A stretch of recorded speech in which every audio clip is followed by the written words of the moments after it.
Welcome back to Pops and Pilots. Let's play some Age of Wonders Planetfall. Yep, that's not EU4.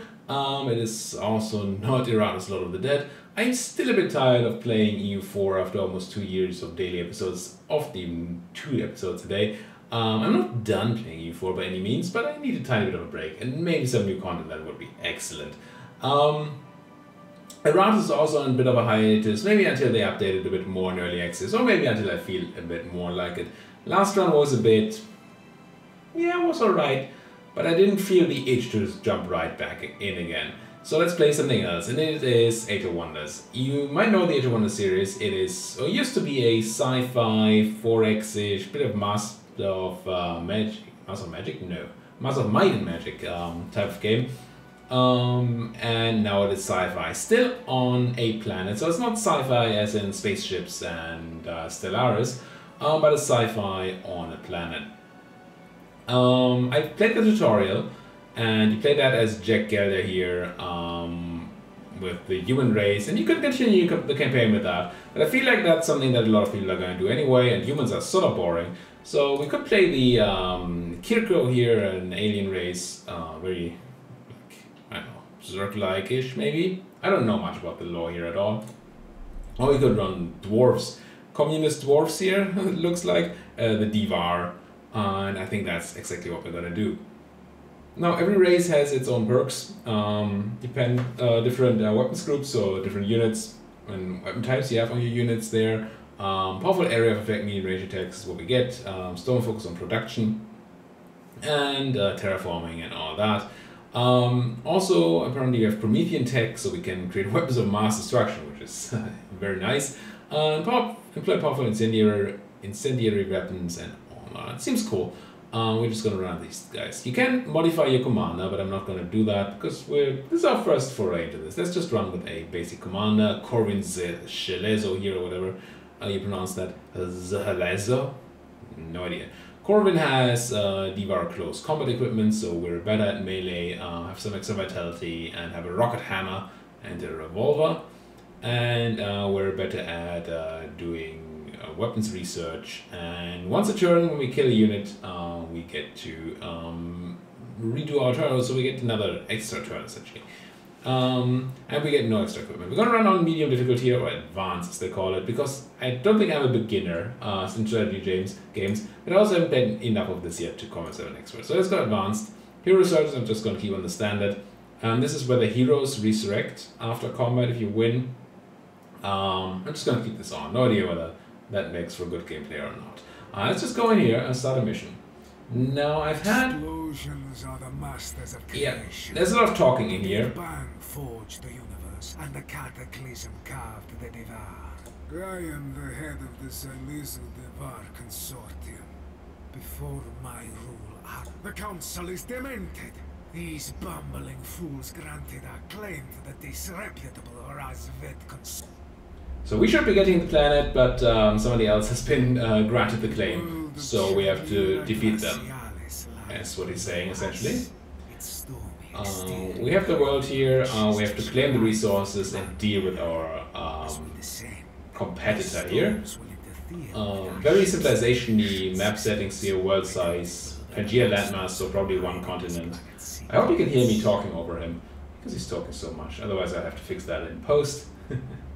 Land water distribution, all groovy. Let's get in there. So what I was trying to say was that I had to reduce the visual settings of the game a lot. Even though it runs fine on my machine, if I just run it, recording it at the same time, didn't really work out well. So this looks a lot better if you run it on better options. And this is a pretty old machine and it should still work for you. So our daughter here is talking to us, Inessa. We deployed our prospectors, and we're supposed to reclaim the old mining complex as one of our goals. An ex-red core facility, 7.5, and we get a mech type unit for it and some production. And we're supposed to prospect surrounding sectors, and we get stuff for that as well. Now this is essentially what you get in the game. You start with one city, you can have more, and you have sectors around it that you can annex and get the resources from. We're supposed to go here. This red core facility is defended by 3 groups of units though. That's quite a bit. Feels like that's not something you want to do on the first turn. Let me go over here first. Take something like the Craving Woods and Quiet Williams, or... So these sectors have different things in them. This is just a pickup, so this is just loot that's in there. I thought you could click this sector. There you go. There's no special feature in here. If we check the Crawling Woods, yeah, there's a direct power plant here. If we take this, we get bonus power. So that would be a nice place to take. Also brings us closer to that red core facility. The game says we should go here first, to this forest. It has what in it? Bonus food. Bonus food is nice because it helps us grow. And it's kind of nice. And here we can get some research, environmental conditioning, where we get bonus food at some point because it's near a river. That seems interesting. Does that mean we expand here first? I think food is nice to get. We have two armies to start with. We have our main army with our main guy here, Corbin Geleso, and then we have our daughter with a scout unit and herself in it.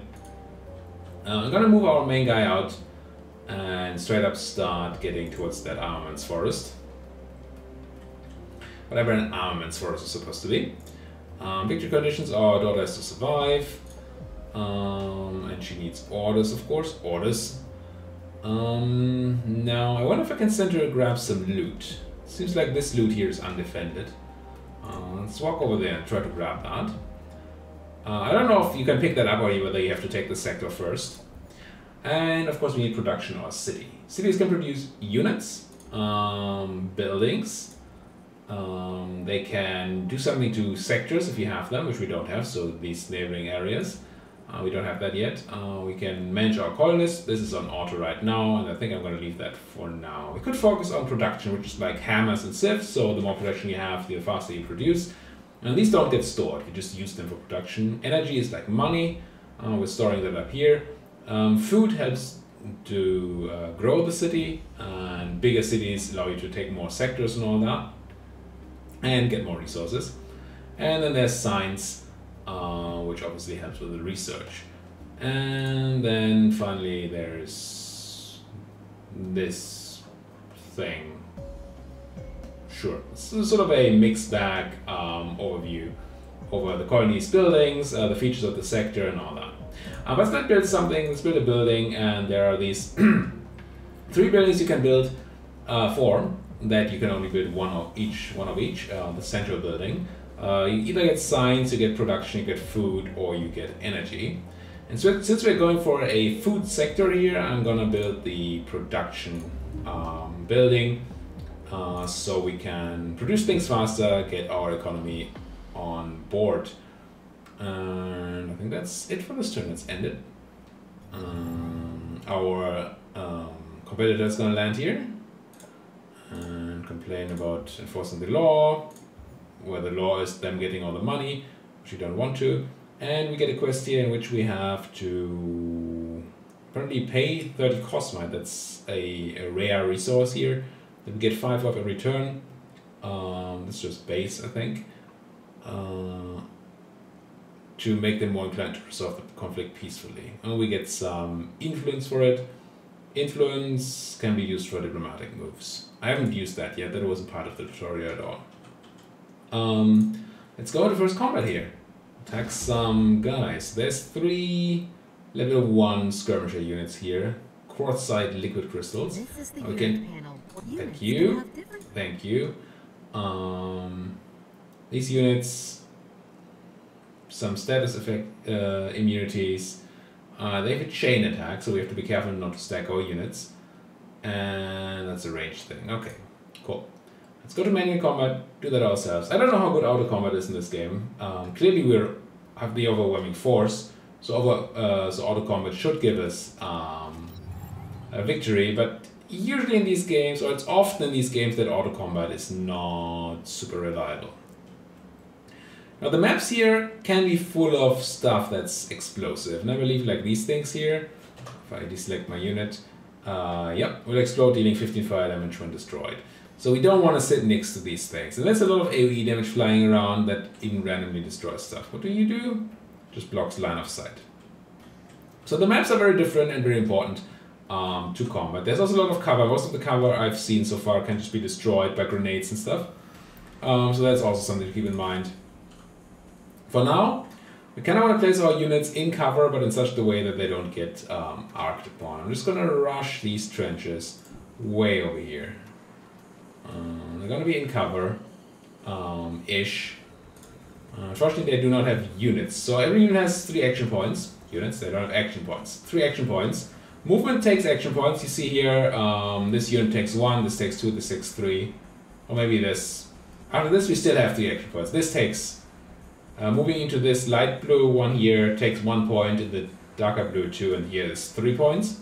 And then actions can take different amounts of action points. These all take just 1. You see that on the bottom here. So you could do move until here and then shoot, or use your hammer, but not move it to here and then use your hammer, for example. But that differs depending on the unit you're running and its abilities. Now we could actually just run over here, but that's putting me next to the explodey things, and that doesn't sound good, especially against people that have arc abilities. But this guy is... our leader is a melee guy.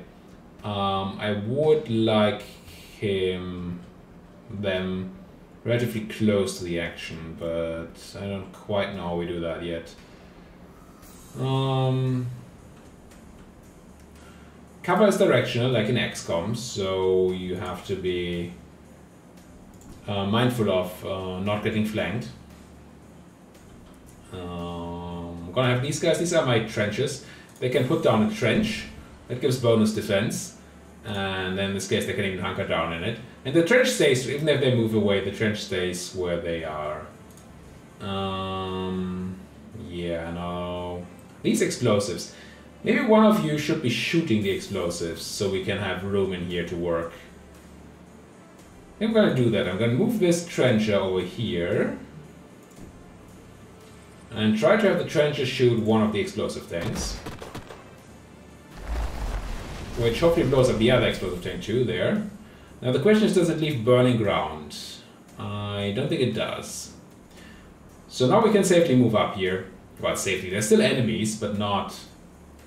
we don't have to be afraid of getting exploded upon. So we can put you guys in this cover, and then you... you have the arc. Still, they still have arc stuff going on, so... I assume this is cover? Yeah, let's just go here.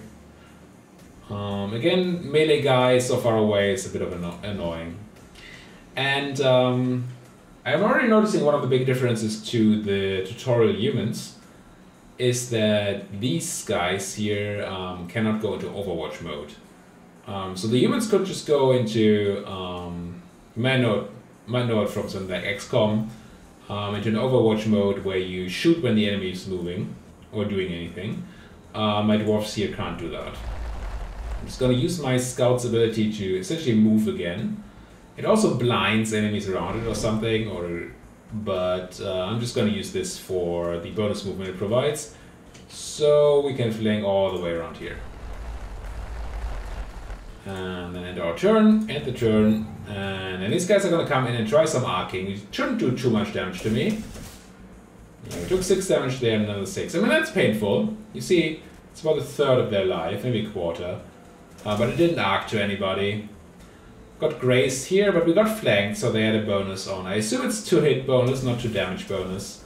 But I'm not quite sure what the bonuses provided are. Now, first question. Would we be able to reach you with a melee attack? We would.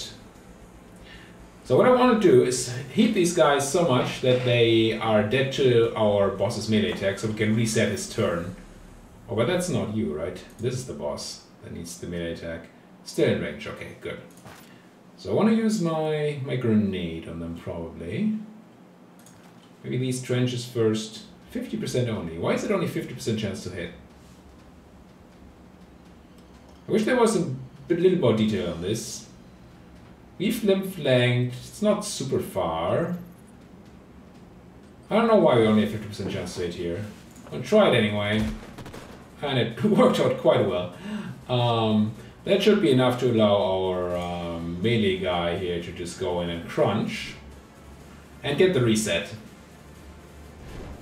Bam, rocket hammer to death, and then he can just go again, which is awesome. And I'm probably just gonna run in here and punch these guys a lot. They get staggered, which removes a lot of their speed. Not that that's particularly relevant here, but it's a thing we can do. Now how do we deal with the rest of you? Unfortunately, tab does not... Oh, N gives me the next unit. Ah, okay. I was expecting that ability on tab, but N... It's fine. If you know it's N, then it's a bit awkward, but it's fine. Unfortunately, I misplaced my treasure here. My treasure can't reach anybody.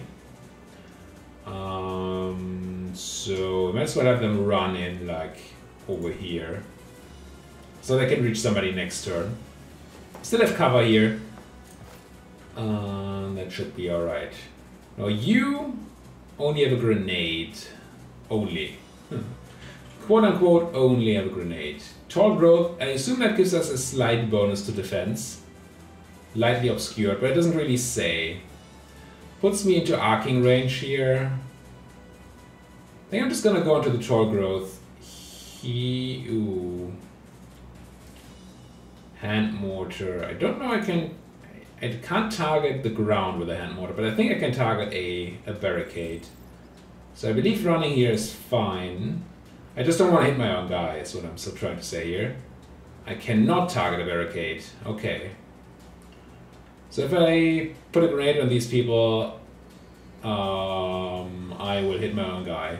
I'm not sure, this is probably a kill. Yeah, 5 HP on that guy. So we can get the kill, but hurt our own guy with it. Not in love with it. Let's try to get a flank on with you. Wait. I'm probably not gonna get a flank this way. But yeah, I wanna be in cover. Let's go here. Drop a grenade.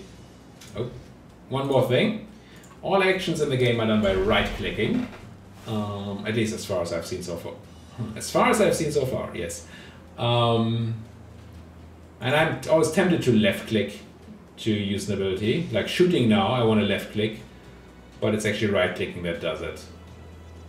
I think I'm just gonna... see? Left-clicked. Talked about and then still left-clicked. No, I still miss. I wanted to shoot that guy, but that guy, we had a very low chance to hit there, so that was bad. Can't quite rush you into... Man, I should have done this first. But I didn't realize we would have the problem with the hand grenade. I think I'm still doing it because we're preventing the shot of the... Yeah, we do 6 damage to our own guy. But at least we prevent them from getting shot. And 2 shots for 5 damage each would have been more. Or 7 damage, as in this case. Ow. I'm just gonna let you have the bomb.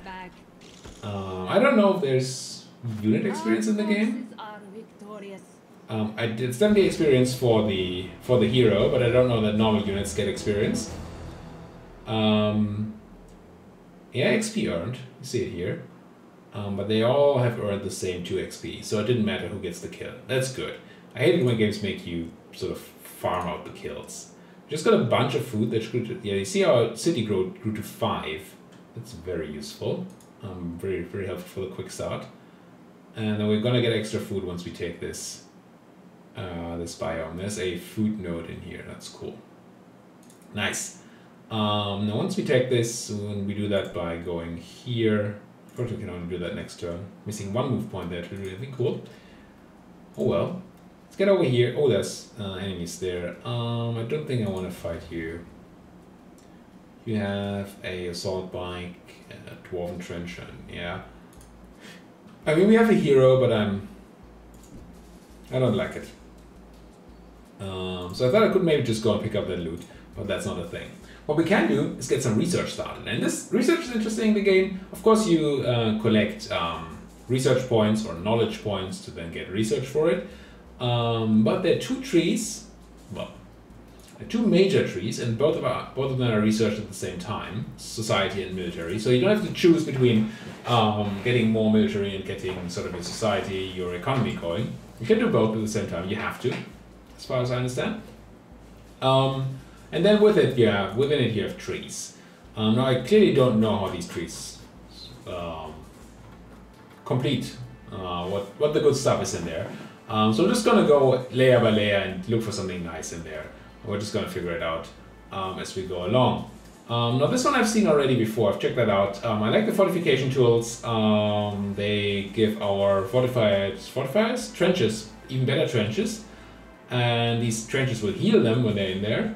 And the unit themselves will have more armor. Armor is good against everything but psionic attacks, while shields are good against everything but melee attacks. If we add this mod to a unit, we can bypass armor with melee attacks too. And we'll talk about mods when we get there. But essentially you can set up your individual units to be specialized in different things. Society research, there's a bunch. I do like frontier facilities, I think. This gives us just the ability to build colonies. There's other stuff too, but the ability to build colonies seems essential. Maybe it doesn't need to be the first one. We'll learn what sort of the best build order is surely as we play this game more. But for now, this seems fine. This got big enough, it can now annex its first sector. So every some-ish, let's see, should be able to see that somewhere. Here. We can have a number of sectors depending on the size of the city. So these nearby regions can be annexed to the city if the city itself is big enough. And we have the one starting one at the beginning, and because we have four more colonists, we now have 2 sectors available. And once we hit 8, we can have 3 and so on. So once our unit gets the armaments forestry, we can annex that to our city and make it work for us. Empire tasks unlocked, that's how we win. That's fine, let's end the turn. Let's hope these units don't attack us, but they do not. So I'm gonna have my girl come back home here, I think. Maybe I should have had her follow me, so she can do things like take the sector here. Prospect the sector, getting a small amount of resources. Unit has to remain stationary on this sector. Each sector can only be prospected once. Ah, that's what this thing is for. Okay, I'm gonna annex this. And then I'm gonna try and send the girl there and see if she can still prospect it. So we can fulfill our quest. But did you already annex it? No, you have to take the turn, right? We just get it? No, it should be red.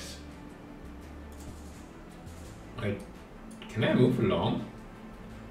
I'm gonna try to move along. Let's see if that works. We're gonna learn here. No, it's happening. Okay, cool. So we just have to pass by and start the annexation, and then we're gonna get it next turn, I think. New production, we build our central building. We can soon upgrade our sector next time when we have our sector. So we want to build something quick. I don't think I want to build skirmisher barracks. It allows us to build a unit, which is kind of nice. It doesn't cost anything. Same for this one. I mean, it costs production, but it doesn't cost any upkeep. So it's that or a unit, which costs just energy to build, and then I assume these cost upkeep? Yeah, 4 energy. Which is not a ton considering how much we're getting. I think before we build up a bigger army, I want better units. Let's build this so we can see what the bulwark does, right? Oh, no, I did want to build it. I just cancelled it. I thought this was the close window button, but it's not. We're building stuff, we're moving at the turn. And now we've grabbed the sector. And that sector can be exploited. And we can choose to build an exploitation there. Agriculture, industrial, research. And does it tell me on this screen which one is best for the forest? I mean, I think I checked that it was agriculture, but let's check again. So we have in here the ability to choose different exploitations. So we could go forest exploitation for production and food, or Arctic for research and production. When it has an agriculture exploitation, it gets an additional 5 food. We can't do an agriculture exploitation, which is a bit of a shame. What does upgrading a sector do?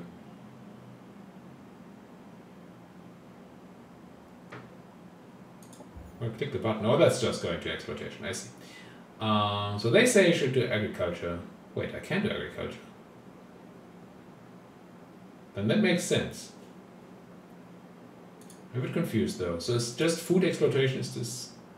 Because this says forest, possible research, forest exploitation. Oh, boost output through research? So it's something we have to research first. I'm just going to do the agriculture thing here, because we have a bonus for that. We clearly still have things to learn here. How do I get to that menu best? Let's go here, agriculture, produce. There. And now, is that a production of the city? Yeah, we're finishing the thing first, the sculpture barracks, and then we're doing that. Can I move things? I could move this up. Yeah, we still keep our production in this, that's cool. So we produce the exploitation first, but we didn't lose our production in the barracks. Okay, good. I like that. Now I want you to get into the sector and see if we can still prospect it, or whether that's something we have to do to unknowns and sectors. And then we're going to risk it a bit for the biscuit here. I'm going to attack these guys. Now I'm pretty sure that's going to pull in these. Maybe not. There's a step distance between them. Maybe we can just kill them one by one. Yeah, it should tell us in here if that changed. So we're just fighting a Hopperhound Manhunter, which can air leap, combat jump, and claw strike. So sounds like shoot them from distance, which we're not very good at. And then these birds can strike and swoop. What does swoop do? It's the melee range attack. Peppers for shields, bleeding, only fixed ground targets. Yeah, okay. I feel like we're well set to deal with these guys, even though we don't have. Overwatch would be great against pure melee units, sitting there and waiting for them to come in and just going. It's obviously good.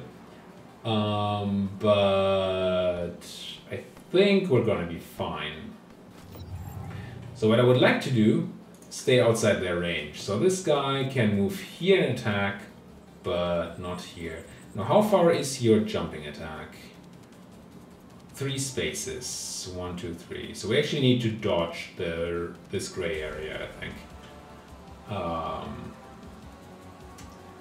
And these birds, they can get even closer. This bird. Okay, I kind of want to stay out of these ranges and just wait for them to come. Maybe put up some fortifications here, sure. Check that bird again. Oh, this is the range that matters. Hunker down. Now I don't know if the enemy's actually going to come or if they're clever and just going to stay in their defended zone. But if they come forward, then that's going to be bad for them. It's my plan, at least. And maybe I'm overthinking this encounter. It might be just a very simple encounter.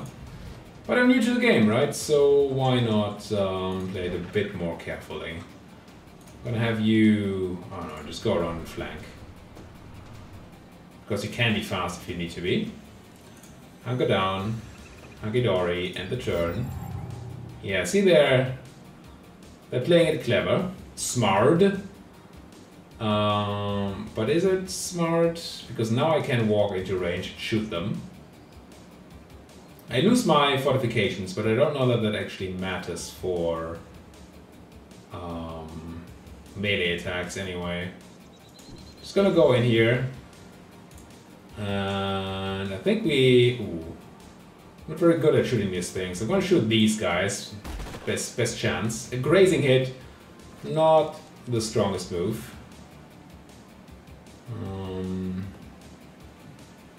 You are grenade people. Yeah. I mean, they got me to move in, which is obviously not awesome. Oops. Would have preferred them to come to me, but the AI is not that dumb. Get some grenades. Interesting, we didn't hit the guys on the ground. I don't know if this is because they actually think in layers. Like an air layer. But it certainly seemed like it. Now, do I want to put... Yeah, it costs me no actions, I believe, right? So I'm gonna put this thing down and then shoot. And I guess we focus this one down if we can. We can. Enemy annihilated. Enemy annihilated, indeed. And then... I mean, technically I can shoot somebody from here. I think the red thing... So this is flanking, I think? I think that's what the shield tells me. I don't know that that's actually true. Missed. I mean, 25% can miss. But it's obviously not okay. I'm gonna accept this. That's what it is. 10% shot? Aw. Miss it. Now you. We could run like a sweeping flank move here. Don't know how clever that is. I'm gonna try it. So I'm gonna move here. I'm gonna turn on this thing, which gives them the same speed again. And then we can just get like in here, not be next to the explosives. That will be bad. And lob a bomb in there. Yeah. Now at least they have to choose who to attack. There comes the jump. There's melee Overwatch.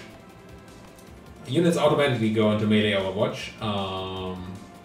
Assume always if they have a melee attack. So if somebody next to them gets attacked in melee or is in melee, they do stuff to it. Now our Corbin here has the ability to, once they kill a person, move again. So I assume we're just gonna go in here, crunch this beastie, Enemy down. pop, and then... Can we hit the other beastie? Or not, because it's in the air? Yeah, I can shoot it. Which is fine. Put a bullet in it. Put a pin in it. Yeah, give it a grenade, that seems fine. Hand mortar. And you can just remove it from the map. Do it. There we go. Enemy down. Enemy down. We won another battle. Wasn't so hard, was it?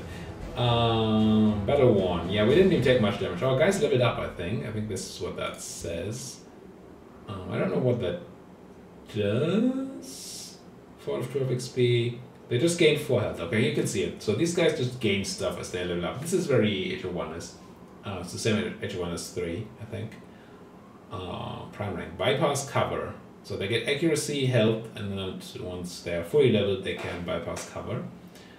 Our guy is probably different. I assume we can choose things once we get skill points in another 4 XP, which is going to be fun. Cool. What did you get? Let's check that out. How did I find this out? Right, how about over here? Yeah, health and accuracy. And then it becomes evasive, whatever that is. Alright? We'll see. What should we build with these resources?